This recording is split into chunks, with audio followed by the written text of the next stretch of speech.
30 जून रोजी शनिवार पेठ तालीम येथे बडे इमाम कासिम सवारी मोहरम उत्सव साजरा करण्याबाबत मीटिंग आयोजित करण्यात आली होती। यावेळी नूतन पदाधिकाऱ्यांची निवड करण्यात आली।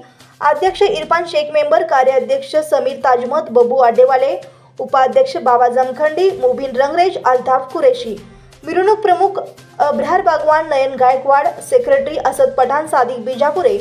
यावेळी प्रमुख उपस्थिती खालिल हाजी ख्वाजा, दाऊद नालबंद, इकबाल दुर्वेश, सोहेल पटेल, खालिल कुरेशी, यासीन नायकवाडी, अजहर गोल्डन, मोहसिन खान, अत्तार पैलवान, नदीम नदाफ, रशीद शेटे व शनिवार पेठ तालीमचे संस्थापक शहबाज किंग मुतवल्ली, सेक्रेटरी सरफराज चांदा व शनिवार पेठ तालीमचे सर्व पदाधिकारी व सदस्य मोठ्या संख्येने उपस्थित होते। बंधुप्रेम न्यूज चॅनलला लाईक, सबस्क्राइब व बेल आयकॉन दाबायला विसरू नका। धन्यवाद।